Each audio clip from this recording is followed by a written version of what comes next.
हाँ जी, नमस्कार। आप सभी का एक बार फिर से बहुत बहुत स्वागत है परिपूर्णता क्लासेस के एक और नई शानदार कक्षा में। हम भारत के अर्थव्यवस्था के बारे में आज की इस कक्षा में पढ़ेंगे और जितना भी पढ़ेंगे अपने याद करने की कोशिश करेंगे। एग्ज़ाम के पॉइंट ऑफ व्यू से इम्पोर्टेंट रहने वाला है, तो एक भी फैक्ट अपने छूटे नहीं, ऐसी स्थिति में हम रहेंगे।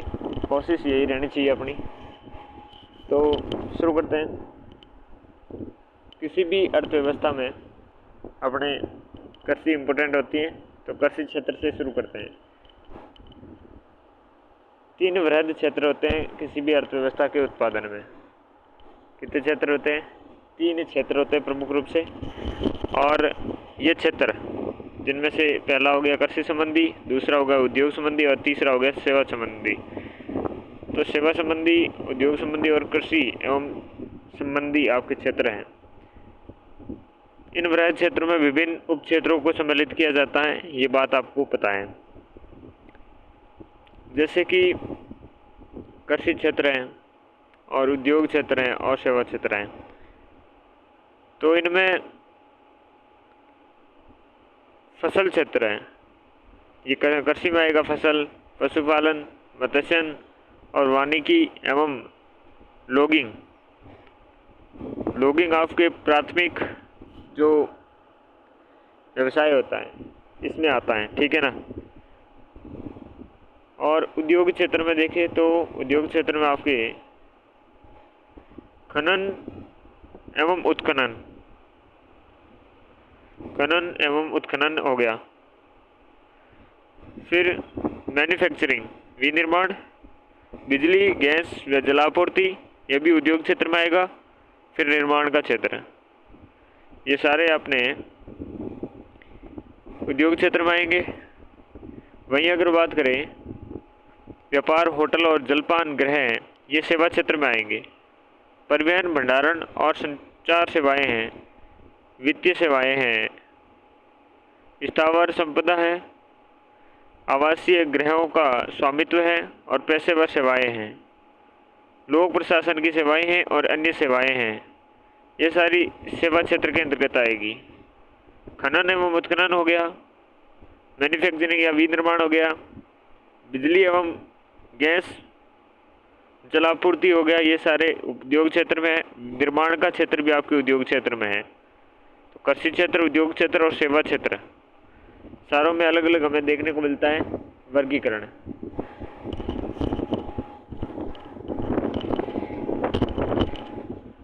अगली हम बात करते हैं तो अगला हमारे बात करते हैं इसके बारे में।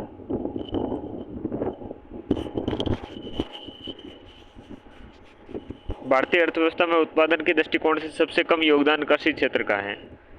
तो भारतीय अर्थव्यवस्था में उत्पादन के दृष्टिकोण से सबसे कम योगदान किसका है? कृषि क्षेत्र का है। उत्पादन के दृष्टिकोण से सबसे कम किसका है? कृषि क्षेत्र का। जबकि आजीविका के दृष्टिकोण से सबसे अधिक निर्भरता है कृषि पर। तो उत्पादन के दृष्टिकोण से तो सबसे कम योगदान इसका है, लेकिन आजीविका है, इस आजीविका के चलाने के दृष्टिकोण से अधिक निर्भरता किस पर है? कृषि क्षेत्र में है। चाहे उत्पादकता कम हो, लेकिन आत्मनिर्भरता आपकी आजीविका के लिए कृषि क्षेत्र पर आत्मनिर्भर है। बात करें जनगणना 2011 के अनुसार देश के लगभग 54.6 कार्यशील जनसंख्या कृषि और संबंधित क्षेत्र पर क्या निर्भर है? आपकी निर्भर बात करें जनसंख्या है 54.6% की, ये कृषि संबंधी क्षेत्र पर निर्भर है। 54.6% जनसंख्या, वहीं जिसमें से 24.6 कृषक है परसेंटेज में और 30% खेती और मजदूर हैं। तो 24.6% तो कृषक हैं और 30% क्या है? खेती और मजदूर है। भारतीय कृषि के समक्ष चुनौतियां आपके खंडित भूमि जोत, बहुत सारे खंडित भूमि जोत देखने को मिलते हैं। साथ में सिंचाई और गुणवत्तापूर्ण इनपुट, सिंचाई है, गुणवत्तापूर्ण आपके जो इनपुट है तक सीमित पहुंच, और यंत्रीकरण और निवेश के निम्न स्तर। यंत्रीकरण है, निवेश की जो निम्न स्तरीय समस्या देखने को मिलती है, कई फसलों और क्षेत्रों में उपज का ठहराव आदि सारी समस्याएं देखने को मिलती हैं, चुनौतियां देखने को मिलती हैं। आर्थिक समीक्षा 2025-26 के अनुसार अब देखते हैं, भारत में कृषि क्षेत्र कम उत्पादन एवं कृषि क्षेत्र पर अधिक निर्भरता के कारण किसानों की आर्थिक सामाजिक जो स्थिति है, ये स्थिति अत्यंत चिंतनीय रही है, क्योंकि उत्पादन तो होता है कम और निर्भरता इस पर क्या है, अधिक। अतः अप्रैल 2016 में किसानों की आय दुगुनी करने के लिए अप्रैल 2011 थे, इसमें किसानों की आय दुगुनी करने के लिए doubling of farmer income DFI 2016 जो सरकार के द्वारा एक जो अंतर मंत्रालय का आपके जो अंतर मंत्रालय समिति का गठन किया गया था।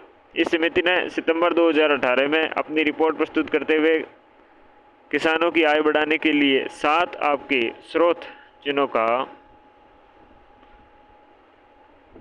चिन्हित किया गया। कौन कौन से? पहला हो गया आपका फसल उत्पादन में वृद्धि, दूसरा है पशुधन उत्पादन में वृद्धि, तीसरा है दक्षतापूर्वक आपके संसाधन का उपयोग जिसमें उत्पादन लागत में कमी हो, जो उत्पादन लागत है इस लागत में तो कमी हो और दक्षतापूर्ण संसाधन का उपयोग हो। सस्य गहनता में वृद्धि हो। उच्च मूल्य वाली कृषि में आपके विविधीकरण, उच्च मूल्य वाली जो कृषि है इस कृषि में विविधीकरण हो। किसानों की उपज पर लाभकारी लक्ष्य, लाभकारी मूल्य है, ये किसानों की उपज पर लाभकारी जो प्रॉफिटेबल है ये जो मूल्य है इनको प्राप्त हो। अधिशेष लोगों का कृषि से गैर कृषि व्यवसायों में स्थानांतरण किया जाए। तो माजरा क्या था, जो आपके माजरा क्या था, तो माजरा ये था अपने कि भाई भारत में कृषि क्षेत्र पर कम उत्पादन होता है और कृषि क्षेत्र पर अधिक निर्भरता है। इस कारण से इनकी जो किसानों की आर्थिक सामाजिक स्थिति है वो इतनी अच्छी नहीं है, ये सबको पता है। तो फिर क्या है कि अप्रैल 2016 में अपने किसानों की आय दुगुनी करने के लिए doubling of farmer income DFI 2016 सरकार के द्वारा एक अंतर मंत्रालय समिति का गठन किया गया और इस समिति ने अपनी 2018 सितंबर का महीना था और अपनी रिपोर्ट प्रस्तुत करते हुए किसानों की आय बढ़ाने के लिए 7 जो स्रोत थे, इन 7 तरीकों से 7 सोर्सों के माध्यम से क्या किया जा सकता है, किसानों की आय है, इस किसानों की आय को डबल किया जा सकता है। ठीक है, तो कौन कौन से थे? एक तो कि फसल की उत्पादकता को बढ़ाया जाए, दूसरी कि जो आपके पालन है या पशुधन उत्पादकता इसमें वृद्धि की जाए, फिर तीसरी ये है कि दक्षतापूर्वक संसाधन का उपयोग किया जाए जिसमें उत्पादन है, ये उत्पादन में जो लागत होती है उस लागत को कमी की जाए, तो उत्पादक जो लागत है इस लागत में कमी की जाए। और सस्य गहनता में वृद्धि की जाए, तो गहन कृषि है, इस गहनता में देखने को मिले। उच्च मूल्य वाली कृषि में जो उच्च मूल्य वाली कृषि है इसमें विविधीकरण हो। किसानों की उपज पर लाभकारी मूल्य, किसानों की जो उपज है उस पर लाभकारी मूल्य प्राप्त हो।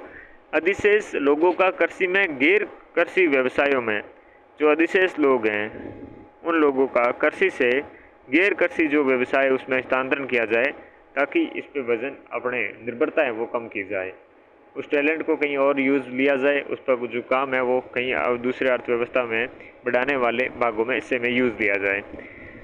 कृषि क्षेत्र का वर्तमान परिदृश्य देखें तो कृषि एवं जो संबंधित गतिविधियां हैं वर्तमान मूल्यों पर आपके भारत की राष्ट्रीय आय में 5वां हिस्सा है। हम राष्ट्र के संदर्भ में बात करते हैं तो कृषि और संबंधित जो गतिविधियां हैं वर्तमान में मूल्यों पर भारत की राष्ट्रीय आय में लगभग 5वां हिस्सा योगदान देता है, जबकि देश की कुल कार्यबल का 46.1% इसी क्षेत्र में कार्यरत हैं।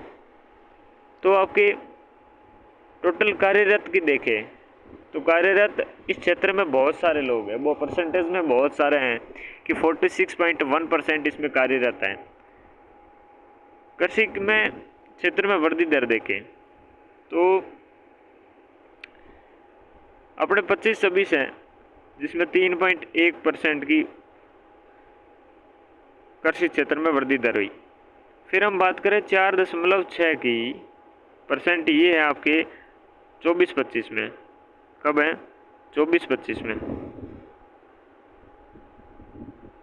और ये है आपके 25-26 में। ठीक है, तो 25-26 में 3.1% है, 4.6% आपके 24-25 में है। 5 वर्षों का आपके अगर कितना है AAGR, यानी कि इसकी फुल फॉर्म देखें तो आपके इसके फुल फॉर्म की बात करें तो एवरेज एनुअल ग्रोथ रेट का अपना छोटा रूप है। तो 5 वर्षों में 4.4% की आपकी जो एवरेज एनुअल ग्रोथ रेट है, औसत वार्षिक वृद्धि दर है, जो ये दिखाता है कि पिछले कुछ सालों में कृषि के क्षेत्र में औसतन कितनी आपकी बढ़ोतरी हुई है। तो 5 वर्ष हैं, इस 5 वर्ष में तो 4.4 और 10 वर्ष में देखें तो 4.45%। तो कुछ ज़्यादा बड़ा डिफरेंस नहीं दिखता है। 5 सालों का तो देखिए तो 4.4 और 10 सालों का देखें तो 4.45% देखने को मिलता है। वित्त वर्ष के बारे में अगर हम बात करें तो आपके वित्त वर्ष 25-26 की दूसरी तिमाही है, इसमें कृषि क्षेत्र ने 3.5% की वृद्धि दर्ज की है। वित्त वर्ष है 25-26, इसकी दूसरी तिमाही में, तो 25-26 की दूसरी तिमाही में कृषि क्षेत्र में 3.5% की वृद्धि दर्ज की गई है। वित्त वर्ष 2024-25 में कृषि क्षेत्र में 4.5% वृद्धि दर्ज की गई है। तो 25-26 की दूसरी तिमाही कृषि के क्षेत्र में 3.5% की वृद्धि, वित्त वर्ष 24-25 में कृषि क्षेत्र में 4.6% की वृद्धि दर्ज की गई थी। तो पूरा वित्त वर्ष था 24-25 का, उसमें 4.6%, लेकिन 25-26 का जो वित्त वर्ष था इसमें दूसरी जो तिमाही थी उसमें 3.5% की वृद्धि दर्ज की गई।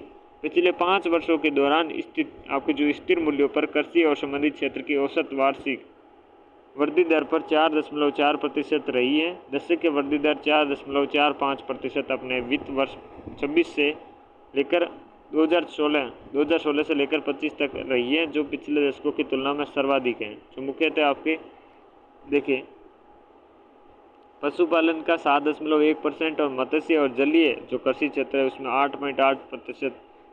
8.8% के आपके सशक्त प्रदर्शन से प्राप्त किए हैं, जबकि फसल क्षेत्र में 3.5% की वृद्धि दर्ज की गई है। तो कुल मिला के बात है 7.1% पशुपालन तथा मत्स्य, ठीक है, पशुपालन 7.1% तथा मत्स्य और जो आपका जलीय कृषि क्षेत्र है इस क्षेत्र में 8.8% के आपके सशक्त प्रदर्शन से प्राप्त की है, जबकि फसल क्षेत्र में 3.8% की वृद्धि दर रही आपने। तो 2015 से 24 के बीच में पशुधन क्षेत्र में आपके हम GVA की बात करें, यानी कि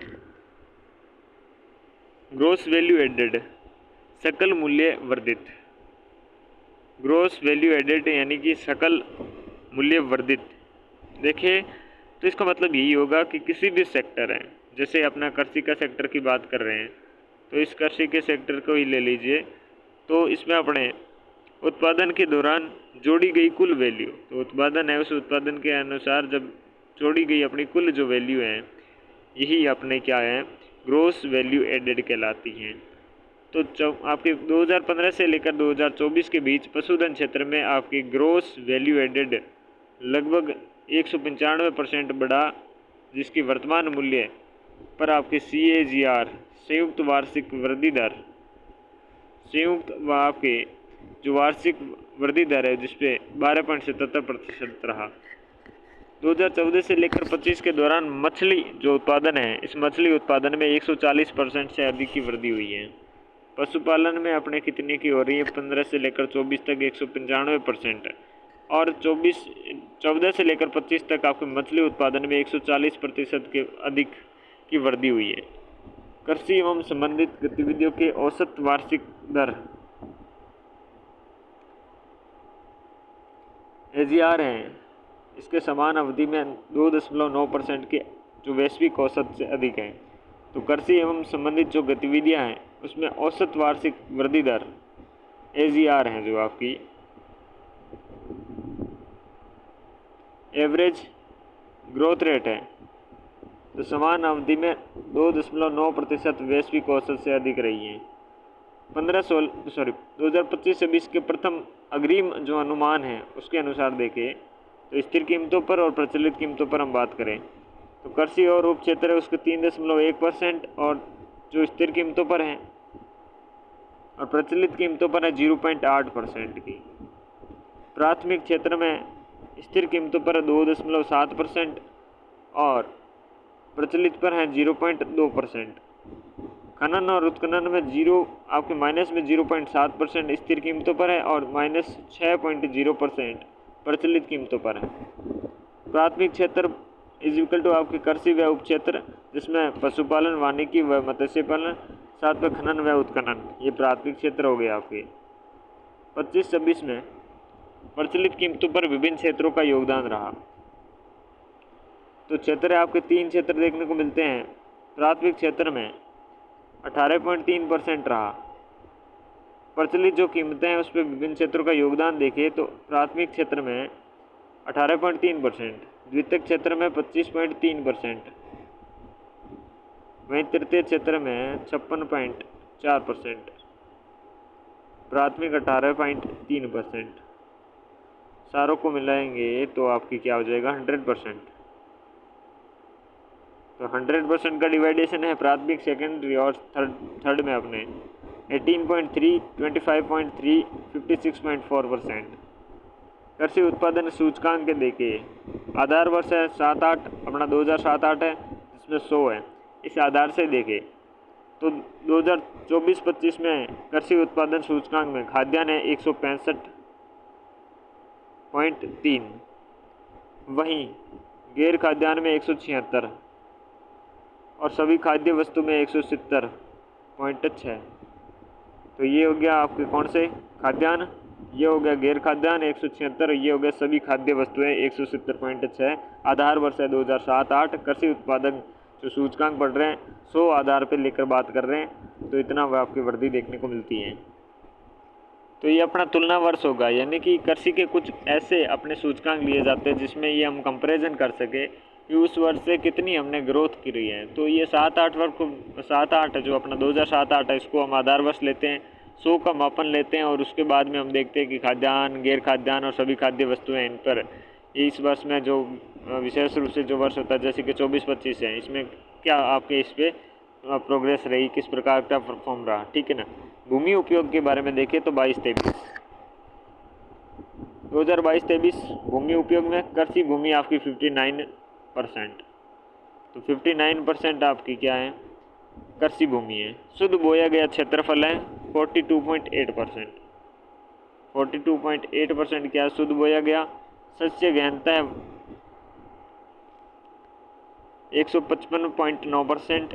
2000 आपके 1950-51 की तुलना में 2022-23 में सकल बोया गया क्षेत्र में वृद्धि हुई है 66.31% की। कृषि उत्पादन आर्थिक समीक्षा 2025-26 सबसे बड़ा आपके उत्पादक हैं चावल, दूध, दाल और मसाले। भारत के सबसे बड़ा उत्पादक हैं चावल में, दूध में, दाल में और मसालों में।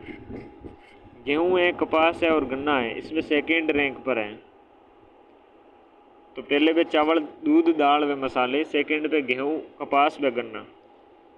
कृषि वर्ष 2024-25 में भारत का खाद्यान्न उत्पादन अनुमानतः 357.77 मिलियन मीट्रिक टन 3,577.3 लाख आपके मीट्रिक जो टन है पहुंच गया है। तो भारत का जो 2024-25 में देखिए जो वर्ष है इसमें भारत का खाद्यान्न उत्पादन अनुमानित 357.77 जो मिलियन जो मैट्रिक टन है तक पहुंच गया है।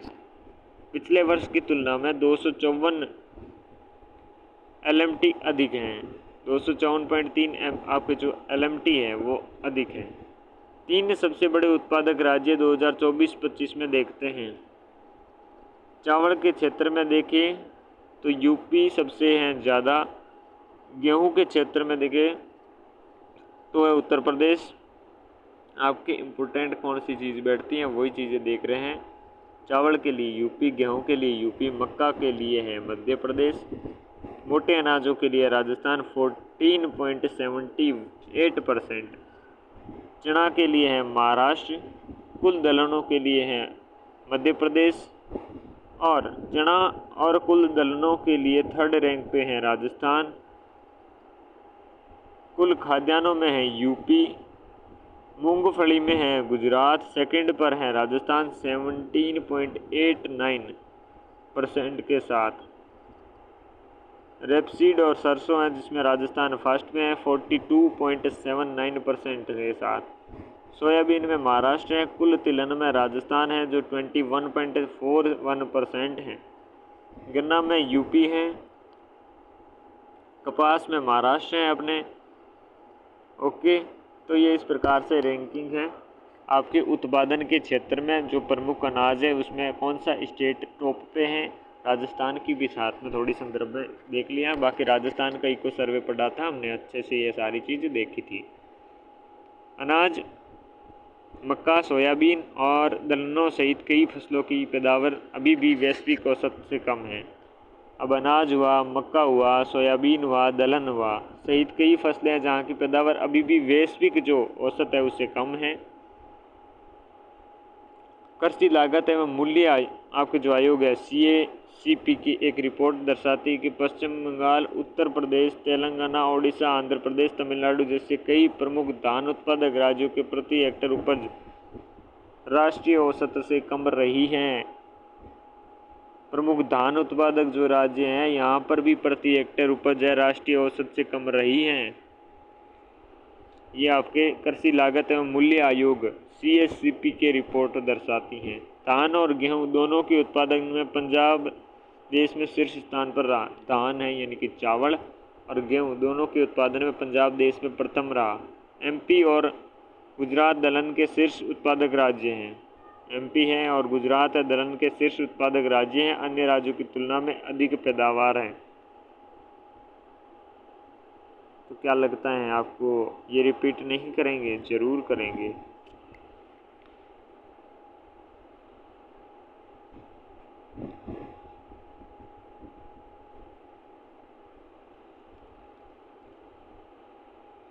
हम बात करें यूपी की, तो यूपी में आपके चावल हैं। धान का स्पेशल वर्ड दिया रखा है तो पंजाब है। यूपी में अपने और क्या है, गेहूं है। साथ में देखिए और क्या चीज़ है, और है कुल खाद्यान्न।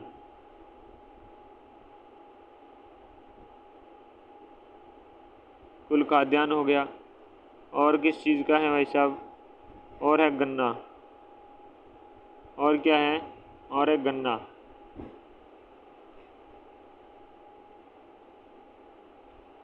यूपी आपके चावल,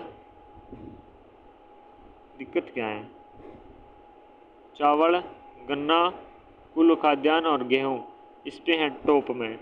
चावल, गन्ना, गेहूं और कुल खाद्यान्न में यूपी टॉप पे हैं। में से मक्का, में से आपके मध्य प्रदेश टॉप पे रह गया। कुल आपके दलहन में आपके मध्य प्रदेश है टॉप पे। साथ में क्या, बस इतना ही। अब हम बात करें किसकी? अब बात करते हैं गेहूं में हो गया, चावल की हो गया, गन्ना, गेहूं और चावल, गेहूं, कुल खाद्यान्न, ठीक है। महाराष्ट्र की बात करें तो चना में महाराष्ट्र हो गए। चना है, चना में महाराष्ट्र और महाराष्ट्र किस पे टॉप में है? और है सोयाबीन।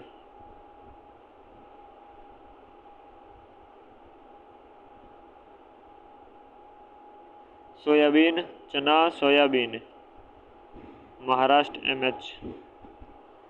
ठीक है, गुजरात में मूंगफली, जिसमें राजस्थान सेकंड पे है। और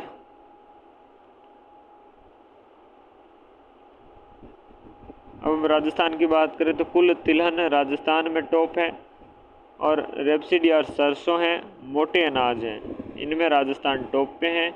कुल मिला के बात अपना हो गया है। अब आगे बढ़ते हैं। अब हम बात करते हैं भारतीय अर्थव्यवस्था में। गुजरात में दलहन का बीज प्रतिस्थापन दर सबसे अधिक है, और इसमें मजबूत सहकारी और निजी बीज पारिस्थितिकी तंत्र का समर्थन प्राप्त है। गुजरात में दलहन का बीज प्रतिस्थापन दर जो SRR सबसे अधिक है, जिसे मजबूत सहकारी और निजी बीज पारिस्थितिकी तंत्र समर्थन प्राप्त है। तेलंगाना में वहाँ का खेती योग्य क्षेत्र 2014 में 1.31 करोड़ एकड़ था। वित्त वर्ष 2023 तक बढ़कर 2.2 करोड़ तक एकड़ हो गया है। 1.3 CR आपके एकड़ से 2.2 CR करोड़ एकड़ हो गया है तेलंगाना में 2023 तक, 2014 से लेकर। राज्य की प्रमुख योजनाएं जैसे कालेश्वरम लिफ्ट सिंचाई परियोजना और मिशन, जो आपके कौन से काकतिया हैं, तालाब पुनर्जीवन के कारण संभव हो सका है। लालिनो व अलिनो का प्रभाव देखिए, तो लालिनो और एलिनो के प्रभाव के बारे में बात करें। नीति आयोग की रिपोर्ट 1951 से लेकर 2024 की अवधि में आए 27 एलिनो वर्षों में से 15 वर्षों में दलहन क्षेत्र में 2 से लेकर 9% की कमी हुई। उत्पादन में 6 से लेकर 30% की गिरावट आई। दलहन क्षेत्र में 2 से 9% की कमी हुई और उत्पादन में 6 से लेकर 30% की गिरावट आई। पैदावार में वर्ष की दर में आपके 5 से 25% की कमी दर्ज हुई है। किसके वजह से? अल नीनो की वजह से। विपरीत लालिनो की परिस्थितियों में क्षेत्रफल और उत्पादन दोनों में क्या होती है? वृद्धि हुई है। साथ ही उत्पादकता में भी सुधार हुआ है लानिनो की वजह से, क्योंकि लानिनो से भारत को पॉजिटिव इफेक्ट देखने को मिलता है भारत के मानसून पर। बात करते हैं अगला किसकी? अगली हम बात करते हैं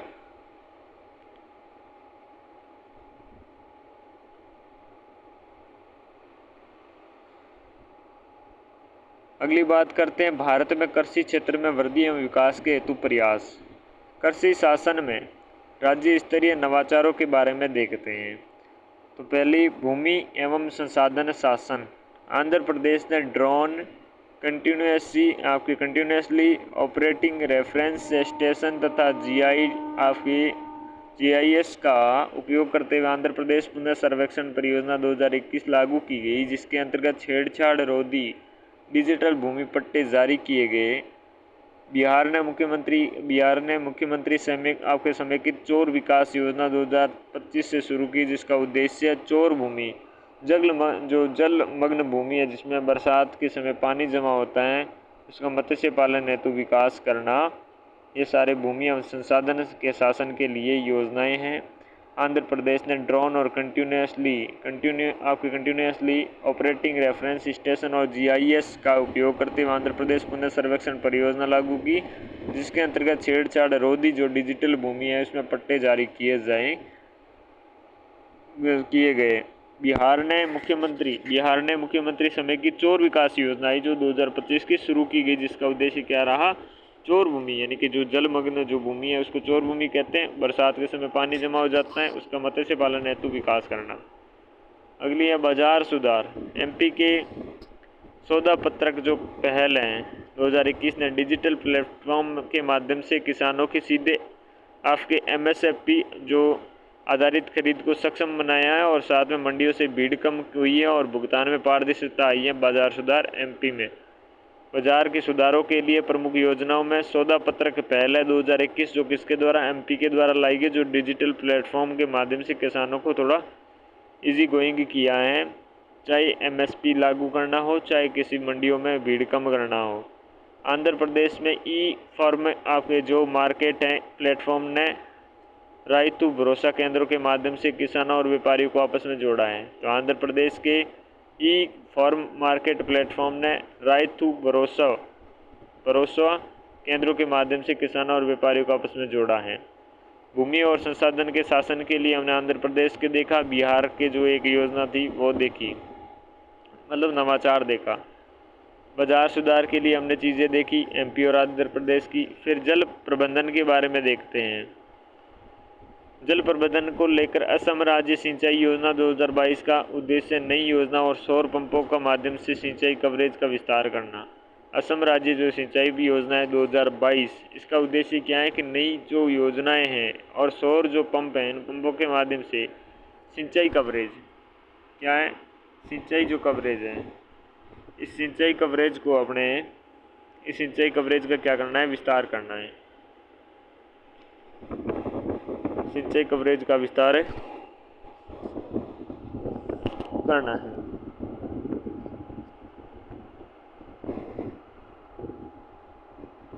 ओके। उत्तर प्रदेश के भूजल नियम 2020 के बारे में बात करें, जो भूजल दोहन के नियमन को सुदृढ़ किया जाता है, ये भी जल प्रबंधन से लेकर एक आपकी क्या थी, नवाचार था। प्रौद्योगिकी और डिजिटल जो कृषि है उसके बारे में बात करें तो कर्नाटक के आपके फ्रूट्स यानी कि फार्मर रजिस्ट्रेशन एंड आपकी यूनिफाइड बेनिफिशियरी इंफॉर्मेशन प्लेटफॉर्म 2020 से एकीकृत किसान डेटाबेस तैयार किया गया, जो डीबीटी है, एमएसपी है, खरीद है, साथ में फसल सर्वेक्षण के समर्थन देता है।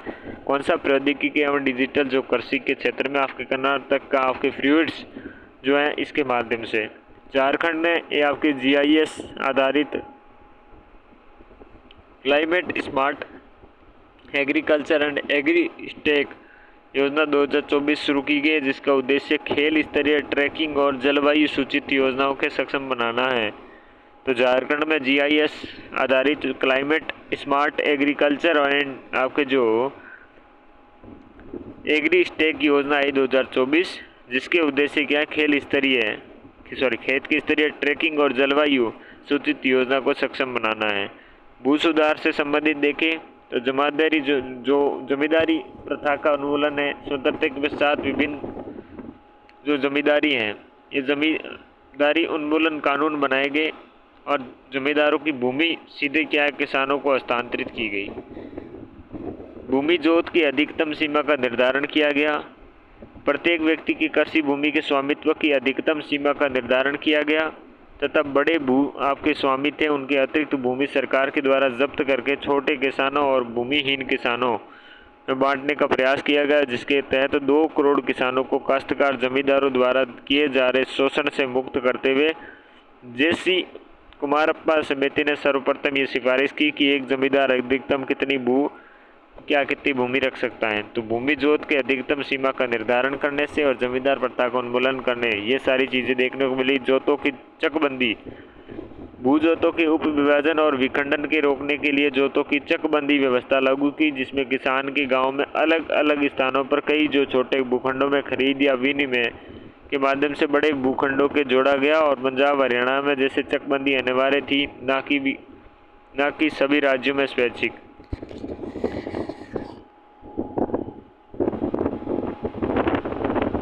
तो देखो चकबंदी क्या थी, अलग अलग टुकड़े थे, तो टुकड़े किसी काम के नहीं, तो उसको एक समेट कर एक जगह कर दिया गया, उसे चकबंदी कहा गया। तो जोतों के लिए चकबंदी, ये भी एक प्रमुख नवाचार था। बंटाईदारों व किसानों की अधिकारों की सुरक्षा, जो किसान किराए पर जमीन लेकर खेती कर रहे थे उन्हें कानूनी सुरक्षा एवं कई राज्यों में स्थायी अधिकार भी दिए गए। तो बंटाईदारों और जो किसानों हैं उनके अधिकारों की सुरक्षा, जो किसान किराए पर ज़मीन लेकर खेती कर रहे थे उन्हें कानूनी सुरक्षा और कई राज्यों में स्थायी अधिकार भी दिए गए। तो बंटाईदारों और किसानों के अधिकारों की सुरक्षा हुई। डिजिटल भू अभिलेखीकरण, हाल ही में वर्षों में आपके देखिए सरकार के द्वारा भूमि रिकॉर्ड के डिजिटल बनाने के लिए 2020-21 से स्वामित्व योजना शुरू की गई। तो डिजिटल भू अभिलेखीकरण के लिए ये भी है क्या है, जो भू संरक्षण है, भूमि संरक्षण है, भूमि सुधार है, इसके लिए ये नवाचार था। भू सुधार कानूनों की सीमाएं देखें तो भूस्वामियों ने अपने किसान भूस्वामी वास्तविक कृषक होने का दावा किया। कृषकों को भूमि का स्वामित्व मिलने के बाद भी निर्धनतम कृषि श्रमिक है, जैसे कि आपके बटाईदार हैं और भूमिहीन श्रमिक है, भूमि सुधार में कोई लाभ नहीं हुआ। बड़े जमींदारों ने इस कानून को न्यायालयों में चुनौती दी, जिसके कारण इसे लागू करने में देरी हुई। इस अवधि में अपनी भूमि निकट संबंधियों आदि के नाम कर कानून से बच गए थे। केरल और पश्चिम बंगाल की सरकारें वास्तविक किसानों की भूमि देने की नीति के प्रति प्रतिबद्ध थी। इसी कारण इन प्रांतों में भू सुधार कार्यक्रम की विशेष सफलता मिली। दुर्भाग्यवश अन्य प्रांतों में सरकारों में इस स्तर की प्रतिबद्धता नहीं थी, अतएव आज तक जोतों में भारी असमानता बनी हुई है। अब बात करते हैं हरित क्रांति के बारे में। हरित क्रांति भारत में ही नहीं, विश्व के रूप में भी देखें तो एक बहुत बड़ा उलटफेर था किसान जो कृषि के क्षेत्र था उसमें। तो इसकी शुरुआत भारत में 1966-67 में होती है। भारत में हरित क्रांति का नेतृत्व मुख्य रूप से MS आपके स्वामीनाथन के द्वारा किया गया। उल्लेखनीय है कि नॉर्मन बोरलॉग हरित जो क्रांति है उसके क्या हैं जनक हैं। तो भारत में हरित क्रांति के मुख्य घटक देखें तो उन्नत जो किस्म के बीजों का उपयोग किया जाए, रासायनिक उर्वरकों का प्रयोग किया जाए, सिंचाई हेतु जो कृत्रिम जलापूर्ति है उनका किया जाए उपयोग, और रासायनिक कीटनाशी और जीवाणुनाशी उसका उपयोग किया जाए। भारत में कृषि जो है उसको बढ़ावा देने के लिए हरित क्रांति मुख्यतः गेहूं और चावल की जो क्रांति कहलाती है केवल खाद्यान्न तक सीमित थी। 67-68 से लेकर 2019-20 तक गेहूं उत्पादन में लगभग 4 गुना की वृद्धि हुई थी। इसके कारण आप देख सकते हो हरित क्रांति का प्रथम चरण केवल कुछ राज्यों में पंजाब है, हरियाणा है, आंध्र प्रदेश है, तमिलनाडु तक सीमित रहा। वर्तमान में हरित क्रांति प्रतिकूल पर्यावरणीय प्रभावों के मद्देनजर डॉक्टर स्वामीनाथन ने सदाबहार हरित क्रांति की वकालत की है। तो डॉक्टर स्वामीनाथन ने सदाबहार हरित क्रांति की वकालत की है क्योंकि हरित क्रांति की प्रतिकूल पर्यावरणीय प्रभावों के देखने को मिले हैं, क्योंकि बहुत ज़्यादा उर्वरकों का इस्तेमाल होने लगा है, जैविक खेती तो नष्ट सी होने लगी है, जिससे बीमारियां बढ़ रही हैं क्योंकि रसायनों का इस्तेमाल अंधाधुंध किया जा रहा है, उर्वरकों का इस्तेमाल करना।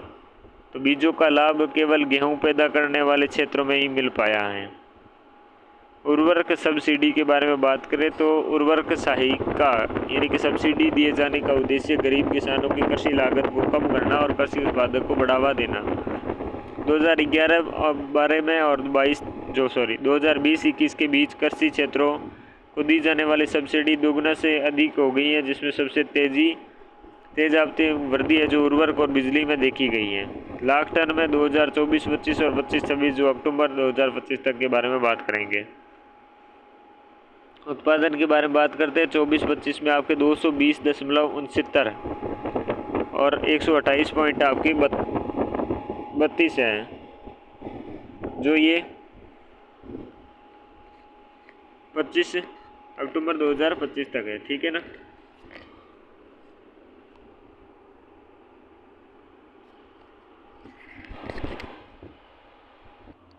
आयात के बारे में बात करें तो 88.36 था 24-25 में, 77.69 हो गया है अपने अक्टूबर 2025 तक आयात हो गया। उपभोग के बारे में बात करें तो 306 था 25-26 में, 306 पॉइंट आपके 42, और अब यहाँ तक अपने अक्टूबर 2025 तक 193.35।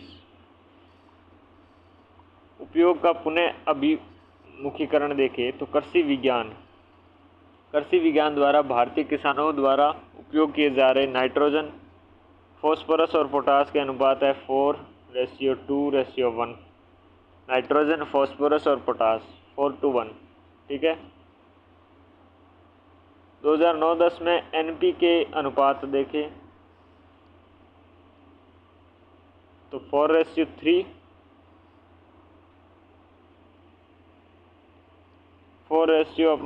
3.2:1। NP और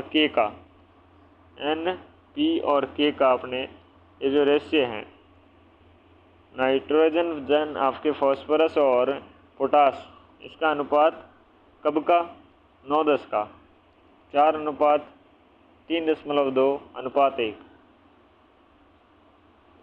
19-20 में ये बिगड़कर 7:2.8:1 हो गया है। 23-24 में ये और अधिक बिगड़ा और 10.9:4.1:1 तक पहुंच गया है। यह विचलन मुख्यतः आपके नाइट्रोजन के अत्यधिक उपयोग के कारण हुआ है, जो प्रमुख रूप से यूरिया के माध्यम से। यूरिया देश के अधिकांश हिस्सों में एक प्रमुख पोषक तत्व स्रोत बन चुका है। यूरिया के माध्यम से ऐसा हुआ है कि नाइट्रोजन अत्यधिक हो गई, अपने अनुपात बढ़ता जा रहा है इसका। पोटास का भाई, नाइट्रोजन फास्फोरस पोटास का तो अनुपात भाई, सुझाव तो ऐसा दिया जाता है कि 4:2:1 रहे, लेकिन 9-10 में आपके इनका रेशियो रहा 4:3.2:1। 19-20 में ये रेशियो बढ़कर अलग ही हो गया, बिगड़ ही गया एकदम कि 7:2.8:1 हो गया। और 23-24 में आते आते तो ये और भी स्थिति बिगड़ी और 10.9:4.1:1 तक पहुंच गया। ये कारण है कि नाइट्रोजन की अत्यधिकता बढ़ी है। यूरिया देश में अधिकांश हिस्सों में प्रमुख पोषक तत्व स्रोत बन चुका है।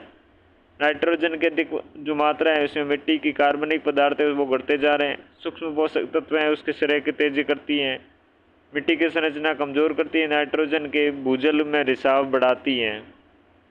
उर्वरक प्रबंधन हेतु भारत सरकार के प्रयास: पोषक तत्व आधारित मूल्य निर्धारण, नीम coated urea, Aadhaar linked point of sale सत्यापन, एकीकृत उर्वरक जो प्रणाली है। जब तक एक पोषक तत्व अन्य की तुलना में काफ़ी सस्ता बना रहता है तब तक उसका अत्यधिक उपयोग रहेगा, चाहे निगरानी या प्रवर्तक कितना भी सख्त क्यों ना हो। जब तक भाई एक पोषक तत्व अन्य की तुलना में काफ़ी सस्ता बना रहता है तब तक उसका अत्यधिक उपयोग होता है। एक तकनीक ये है कि यूरिया के खुदरा मूल्य में मामूली वृद्धि की जाए, उसके अब जो समतुल्य राशि के प्रति एकड़ आधार पर सीधे किसानों को हस्तांतरित किया जाए।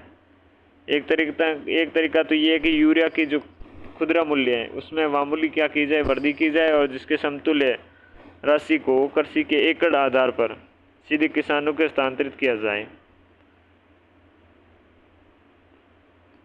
और जब नाइट्रोजन कृत्रिम रूप से सस्ती नहीं रहती तो किसान फास्फोरस, पोटास और कार्बनिक पदार्थ की ओर आपको प्रस्तापित करता है, जिसके पोषक तत्वों का संतुलन पुनः स्थापित हो जाता है। ये भी अच्छा मार्ग है। भारत सरकार के द्वारा उर्वरकों में संतुलित उपयोग व मृदा स्वास्थ्य के लिए प्रमुख प्रयास किए गए हैं। भारत सरकार के द्वारा कि उर्वरकों के संतुलित उपयोग व मृदा स्वास्थ्य के लिए कुछ प्रयास हैं। PM programme of restoration awareness generation nourishment and amelioration of mother earth, PM Pranam. अब अंग्रेजी वाले में तो पता नहीं, लेकिन हिंदी वाला सुन लीजिए। मातृभूमि के पुनरुद्धार, जागरूकता, सृजन, पोषण और सुधार के लिए प्रधानमंत्री कार्यक्रम। ये जो 28 जून 2023 को कैबिनेट की बैठक हुई, इसमें पीएम प्रणाम की मंजूरी प्रदान हुई, जिसका पहला उद्देश्य ये था कि उर्वरकों को संतुलित उपयोग को बढ़ावा दिया जाए और रासायनिक उर्वरकों को जो उपयोग है उसको कम किया जाए। वैकल्पिक उर्वरक जैसे नैनो यूरिया है, नैनो आपके डीएपी है, जैविक उर्वरकता है आदि को उपयोग बढ़ावा दिया जाए। इस योजना के तहत राज्य या संघ राज्य क्षेत्र को किसी विशेष वित्तीय वर्ष के पिछले 3 वर्षों की औसत खपत की तुलना में रासायनिक उर्वरकों यूरिया, डीएपी और एनपीके मोप की खपत में कमी के माध्यम से बचाई गई उर्वरक सब्सिडी का 50% अनुदान रूप से राज्य या राज्य क्षेत्र को दिया जाएगा। तो इस योजना के तहत राज्य या संघ राज्य क्षेत्र को किसी विशेष वित्तीय वर्ष में पिछले 3 वर्षों की औसत खपत की तुलना में रासायनिक उर्वरक हैं जैसे यूरिया, डीएपी हैं, एनपीके मोप हैं की खपत में कमी के माध्यम से बचाई गई उर्वरक सब्सिडी का 50% अनुदान के रूप में दिया जाएगा। मृदा स्वास्थ्य कार्ड है या मृदा स्वास्थ्य आपके प्रबंधन है, जो 19 फरवरी 2025 को सूरतगढ़ में प्रधानमंत्री नरेंद्र मोदी के द्वारा शुभारंभ किया गया। स्वस्थ धरा तो खेत धरा ध्येय वाक्य था इसका। मृदा स्वास्थ्य कार्ड में 12 मापदंडों के माध्यम से मिट्टी की स्थिति में शामिल होती है। तो मृदा स्वास्थ्य कार्ड में 12 मापदंड है, संबंधित मिट्टी की स्थिति में शामिल है। नाइट्रोजन, फॉस्फोरस, सल्फर, पोटेशियम जिसमें मैक्रो पोषक तत्व हैं, जिंक, आयरन है, कॉपर है, मैग्नीज है, बोरोन है जो सूक्ष्म आपके पोषक तत्व हैं, पीएच है जो ईसी आपकी विद्युत चालकता तथा कार्बनिक कार्बन। मृदा स्वास्थ्य प्रबंधन और मृदा स्वास्थ्य कार्ड योजना की राष्ट्रीय परियोजना मृदा स्वास्थ्य एवं उर्वरता प्रबंधन के अंतर्गत लागू की गई। मृदा स्वास्थ्य कार्ड पोर्टल ये देश भर में सभी प्रमुख भाषाओं 5 बोलियों में एक समान तथा मानकीकृत प्रारूप में किसानों को लाभ के लिए मृदा स्वास्थ्य कार्ड तैयार करने की सुविधा के लिए जो मृदा स्वास्थ्य कार्ड पोर्टल लॉन्च किया गया था। अब तक 25.55 करोड़ कार्ड जारी किए जा चुके हैं। 14 नवंबर 2025 तक सरकार ने राष्ट्रीय मृदा मानचित्रण आपके जो कार्यक्रम है तथा राष्ट्रीय एकीकृत मृदा सूचना प्रणाली प्रारंभ की है ताकि सतत कृषि और फसल नियोजन हेतु आपकी ग्रामीण स्तरीय जो विस्तृत मृदा संसाधन जो सूची तैयार की जा सके। भारतीय मृदा एवं भूमि उपयोग सर्वेक्षण के संगठन ने लगभग आपके 39 करोड़ हेक्टेयर क्षेत्र का सर्वेक्षण किया और 18 मिलियन हेक्टेयर के लिए डिजिटलीकरण आपके जो डिजिटल मैप है ये तैयार किया है। यूरिया गोल्ड है, जब यूरिया के 37% नाइट्रोजन और 17% सल्फर के साथ मिश्रण कर उर्वरक बनाया जाता है तो उसे यूरिया गोल्ड कहते हैं। 37% हो गया नाइट्रोजन और 17% हो गया सल्फर। इनके मिश्रण से जो रसायन बनाया जाता है वही रसायन जो उर्वरक बनाया जाता है उसे यूरिया गोल्ड कहा जाता है। यह मृदा में सल्फर और नाइट्रोजन दोनों की आपूर्ति करता है। यूरिया गोल्ड सल्फर और नाइट्रोजन की 75% और इसकी 17% सल्फर की। वर्षा और सिंचाई प्रणाली, प्रधानमंत्री किसान सिंचाई योजना पीएम-KSY वर्ष 2025 में शुरू की गई आपकी ये केंद्र प्रायोजित योजना है। इस योजना के प्रमुख घटक अब देखते हैं। त्वरित सिंचाई लाभ कार्यक्रम, वृहद और मध्यम परियोजनाओं का कार्य अतिशीघ्र पूर्ण किया जाए। त्वरित सिंचाई लाभ कार्यक्रम HKKP हर खेत को पानी, कमांड एरिया विकास, जल संरचनाएं विकसित करना और ऑन फार्म वाटर मैनेजमेंट करना। PDMC per drop more crop,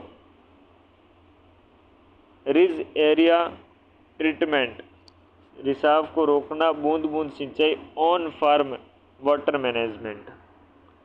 60-40 का रेशियो रहा है इसमें भी। PDMC per drop more crop, ridge area treatment, रिसाव को रोकना, बूंद बूंद सिंचाई, ऑन फार्म वाटर मैनेजमेंट, ये इसका आपकी भाग था। कमांड क्षेत्र को जो बढ़ाया जाए उसका विकास किया जाए, जल संरचनाएं विकसित की जाए, ऑन फार्म वाटर मैनेजमेंट किया जाए। HKKP हर खेत को पानी में है। ओके, तो इस प्रकार से रहने वाला है। पर ड्रॉप मोर क्रॉप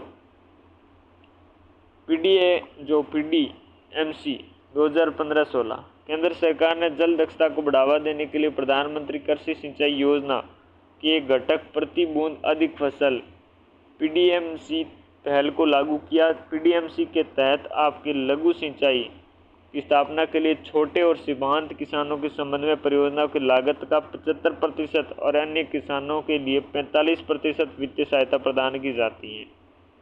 छोटे और सीमांत किसानों के संबंध में परियोजना का लागत का 55% और अन्य किसानों के लिए 45% वित्तीय सहायता प्रदान की जाती है। इस योजना के परिणाम स्वरूप सकल सिंचित क्षेत्र का सकल बोया जो क्षेत्र है उसका हिस्सा वर्ष 2001-2 में 41.7% था।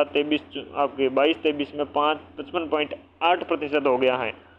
हालांकि राज्यों और फसलों के बीच असमानताएं बनी हुई हैं। यहाँ सिंचाई कवरेज बाजरा के में 15% से कम, दलहनों के लिए 26%, जबकि धान के लिए 67% है। बाजरा के साथ नाइंसाफ़ी 15%, दलहनों के साथ ठीक ठाक व्यवहार 26% और जबकि धान के लिए 67%। लघु सिंचाई कोष, केंद्र सरकार ने संसाधन जुटाने में राज्यों की सुविधाओं के लिए नाबार्ड के साथ 5,000 करोड़ रुपए से प्रारंभिक राशि का लघु सिंचाई कोष बनाया है। केंद्र सरकार के द्वारा राज्य को नवीन परियोजनाओं पर लघु सिंचाई कोष MIF के तहत प्राप्त ऋणों का 2% ब्याज अनुदान किया जाता है। जल परिवर्तन के कृषि पर प्रभाव को दूर करने के प्रयास। राष्ट्रीय सतत कृषि mission, national mission for sustainable agriculture. कृषि को अधिक उत्पादक, टिकाऊ, जलवायु प्रतिरोधक बनाने हेतु 2014-15 से NMS से क्रियान्वयन शुरू किया गया है, ताकि क्या कृषि में अधिक उत्पादन किया जाए, टिकाऊ हो और जलवायु प्रतिरोध बनाने हेतु।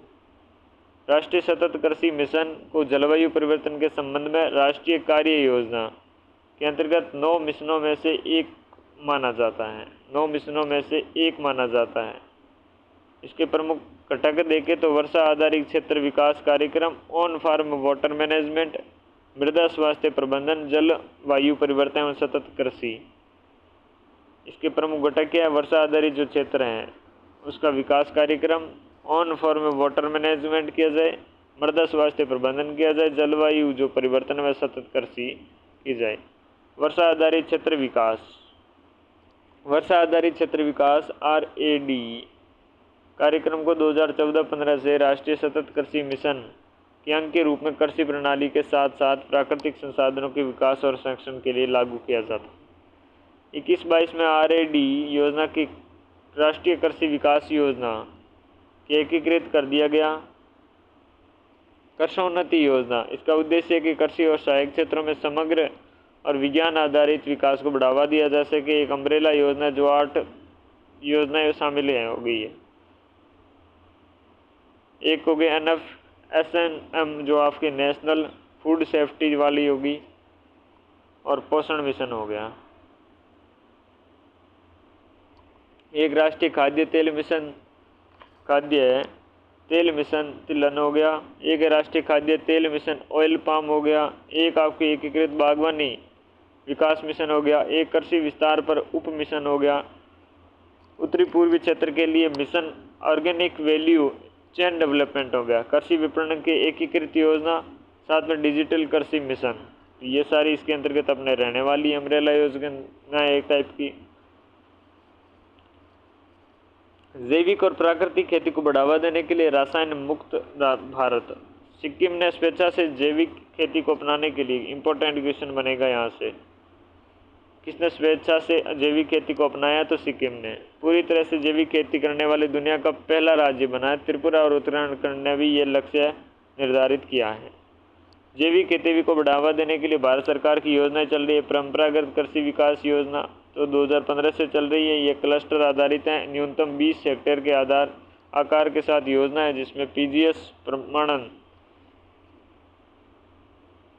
पार्टिसिपेटरी गारंटी सिस्टम के माध्यम से जैविक कृषि को प्रोत्साहन किया जाता है। टिकाऊ खेती के राष्ट्रीय मिशन का एक उप मिशन है। 50 या 50 से अधिक किसानों का संगठन पर कर जैविक खेती अपनाने के लिए प्रोत्साहन किया जाता है, जिसके अंतर्गत कृषकों को 3 वर्षों के लिए 31,500 रुपये प्रति हेक्टेयर के वित्तीय सहायता दी जाती है। 15,000 रुपये DBT द्वारा। पूर्वोत्तर क्षेत्र के लिए जैविक मूल्य श्रृंखला विकास मिशन प्रारंभ किया गया 2015 में, और ये आपके FPO किसान उत्पादन संघ के माध्यम से पूर्वोत्तर क्षेत्र में आपके जो विशिष्ट फसलों के लिए जैविक खेती को बढ़ावा देने के लिए समर्पित है, जिसके तहत किसानों की 3 वर्ष तक 46,500 रुपये प्रति हेक्टेयर की आर्थिक आपकी सहायता FPO निर्माण में प्रेरित करने के लिए की जाती हैं।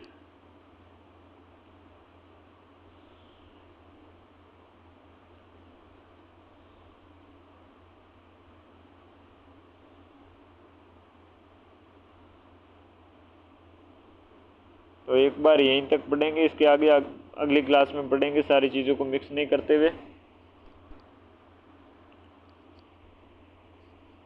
इसको यूं ही रोकते हैं यहीं पर, लेकिन थोड़ा बहुत देख लेते हैं क्या कहाँ तक क्या सिस्टम से पढ़े हैं।